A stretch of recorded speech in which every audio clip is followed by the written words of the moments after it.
Hi అందరికీ. Today మన special mixed curry వంకాయ ఆలుగడ్డ టమాటా, అందులోకి చపాతి. చూడండి ఎంత బాగుందో. ఒక్కో చపాతి ముక్క పెట్టుకొని తింటుంటే ఆ ఫీలింగే వేరు కదా. ఇప్పుడు మనం రెసిపీ స్టార్ట్ చేద్దాం. మనకు కావాల్సిన పదార్థాలు వంకాయలు, టమాటా, కొత్తిమీర, పచ్చిమిర్చి, ఆలుగడ్డ అండ్ ఉల్లిగడ్డ. ఒక బౌల్లో సాల్ట్ వేసుకొని వాటర్ వేసుకొని వంకాయలను ముక్కలుగా కట్ చేసుకొని వేసుకోవాలి. అలాగే టమాటాలు, పచ్చిమిర్చి, ఉల్లిగడ్డ, కొత్తిమీర, ఆలుగడ్డను కూడా కట్ చేసుకొని పెట్టుకోవాలి. ఇలా అల్లం వెల్లిగడ్డ ఫ్రెష్గా దంచుకొని వేసుకుంటే భలే టేస్ట్ అనిపిస్తుందండి. ఎంతైనా మనము స్టోర్ చేసుకున్న దానికన్నా ఇలా ఫ్రెష్గా దంచుకొని వేసుకుంటే అప్పటిదప్పుడు భలే టేస్ట్ ఉంటుంది. ఓకే, బాండి పెట్టుకొని అందులో ఆయిల్ వేసుకొని జీలకర్ర ఆవాలు వేసుకుందాం.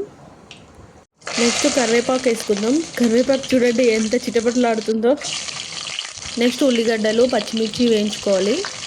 అవి బాగా వేగిన తర్వాత కాస్త కొత్తిమీర కూడా వేసుకోవాలి, ఎందుకంటే కొత్తిమీర ముందే వేసుకుంటే మంచి ఫ్లేవర్ ఉంటుంది. నెక్స్ట్ మనం దంచి పెట్టుకున్న అల్లం వెల్లుల్లి పేస్ట్ కూడా వేసుకోవాలి. దీంతోనే మనకు కర్రీ టేస్ట్ బాగుంటుంది.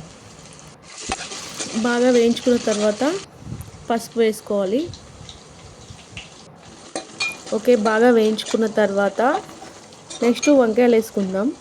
అంటే సాల్ట్ వాటర్లో వేసుకోవాలి. సాల్ట్ వాటర్లో ఎందుకు వేసుకోవాలంటే వంకాయలు చేదు ఎక్కకుండా ఉండడం కోసం వేసుకోవాలి. ఒకవేళ సాల్ట్ వాటర్లో వేసుకోకపోతే వంకాయలు చేదవుతాయి, కర్రీ కూడా చేదవుతుంది.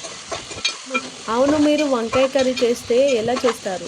ఒకవేళ మిక్స్డ్ కర్రీ చేస్తారా లేకపోతే వంకాయ ఫ్రై చేసుకుంటారా? ఓకే, కామెంట్ బాక్స్లో కామెంట్ చేయండి. ఇప్పుడైతే మనం సాల్ట్ వేసుకుందాం. సాల్ట్ వేసుకున్న తర్వాత ఆలుగడ్డలు కూడా వేసుకుందాం. ఈ ఆలుగడ్డలు ఇప్పుడే ఎందుకు వేసుకోవాలంటే కొంచెం ఫ్రై అవుతాయి, అందుకనే వేసుకుందాం.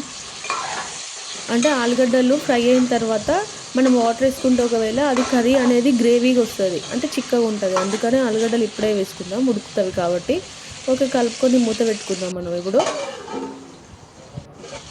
ఓకే, మూత తీసి చూద్దాం. వంకాయలు చూడండి ఎలా ఫ్రై అయ్యో, ఆలుగడ్డ కూడా ఫ్రై అయింది.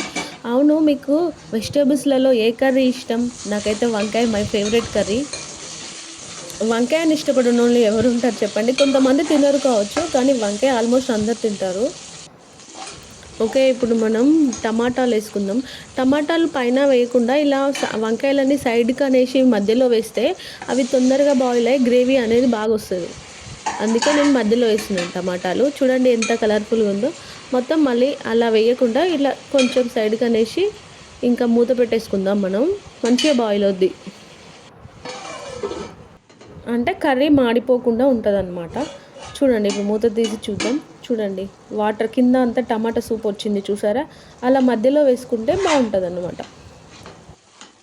ఓకే, ఇప్పుడు మనం కలిపేసుకుందాం కర్రీ. చూడండి ఎంత బాగా ఫ్రై అయిందో. మనం ఈ కర్రీని వాటర్ వేసుకోకుండా కూడా ఇలా ఫ్రై లాగా కూడా తినొచ్చు, కానీ కొంతమందికి సూప్ లాగా నచ్చుద్ది, కొంతమందికి కర్రీ అంటే ఫ్రై లాగా నచ్చుద్ది. ఓకే, మీకు సూప్ ఇష్టమా లేకపోతే కర్రీ ఫ్రై లాగా ఇష్టమా? చూడండి కర్రీ ఎంత బాగా ఫ్రై అయిందో.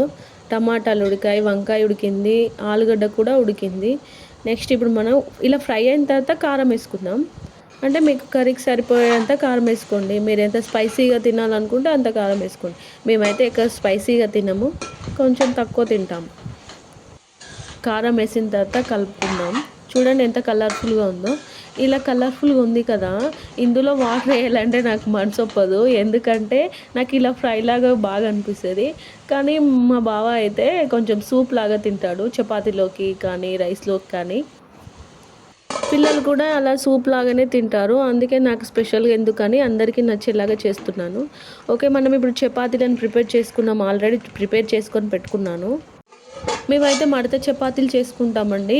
మడత చపాతీలు పిల్లలు ఎక్కువ ఇష్టపడతారు, పిల్లలు తినడానికి కూడా స్మూత్గా బాగుంటుంది కదా, అందుకే నేను ఎక్కువ మడత చపాతీలు చేస్తాను. ఓకే, ఇప్పుడు కర్రీని చూద్దాము. చూడండి ఎంత బాగా ఫ్రై అయిందో. ఇప్పుడు ఇందులో వాటర్ వేసుకుందాం, అంటే కర్రీ గ్రేవీ లాగా కావడం కోసం. చూడండి వాటర్ వేస్తే ఇలా అయింది కర్రీ. వాటర్ ఏముందుకు ఎలా ఉంది, వాటర్ వేసిన తర్వాత ఎలా ఉంది. ఇప్పుడు మనం కలుపుకుందాం. చూడండి ఎంత బాగా అయిందో. ఇందులో అల్లం వెల్లుల్లి పేస్ట్ దంచేసాను కదా, మంచి ఫ్లేవర్ అదే స్మెల్ వస్తుంది. చపాతీలు కూడా రెడీ అవుతున్నాయి. చూడండి ఆయిల్ అంతా పైకి వచ్చి బాగా బాయిల్ అయింది కదా. చూడండి ఎంత బాగా ఉందో. ఒకసారి కలుపుకొని నెక్స్ట్ గరం మసాలా వేసుకుందాం, అలాగే కొత్తిమీర కూడా వేసుకుందాం. వేసుకొని సిమ్లో పెడదాం, మంచిగా బాయిల్ అవుతుంది, ఆయిల్ అంతా పైకి వచ్చేస్తుంది. ఓకే, నా గురించి మీకు ఎక్స్ప్లెయిన్ చేయలేదు కదా. మా మమ్మీ వాళ్ళది వచ్చేసి వరంగల్, మా హస్బెండ్ వాళ్ళది వచ్చేసి నాగర్ కర్నూలు. నేను కొన్ని వరంగల్ వంటలు, కొన్ని నాగర్ కర్నూలు వంటలు మీకు తెలియజేయడం కోసం జ్యోతి ఫుడ్ గ్యారేజ్ అనే ఛానల్ని ఓపెన్ చేశాను. ఇది నాగర్ కర్నూల్ వంట. ఇది ఆడపిల్లకు ఒడిబియ్యం పోసినప్పుడు అది అప్పుడు వండుతారు. ఇది అంటే బగారా రైస్ వేసి ఈ కర్రీ వండుతారు. టేస్ట్ మాత్రం అదిరిపోద్ది ఇది.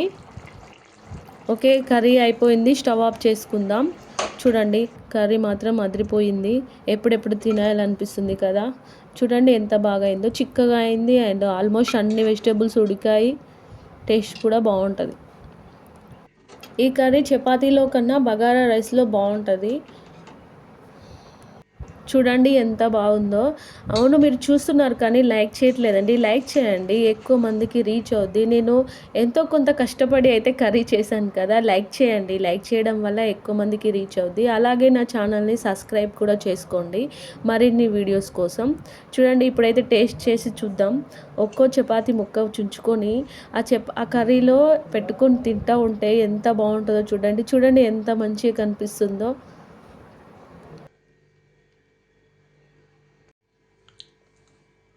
బాగుందండి, కర్రీ సూపర్ ఉంది. మీరు కూడా ట్రై చేయండి, అలాగే నా ఛానల్ని సబ్స్క్రైబ్ చేసుకోండి, అలాగే లైక్ చేయండి. లైక్ చేయడం వల్ల ఎక్కువ మందికి రీచ్ అవుద్ది. Bye bye.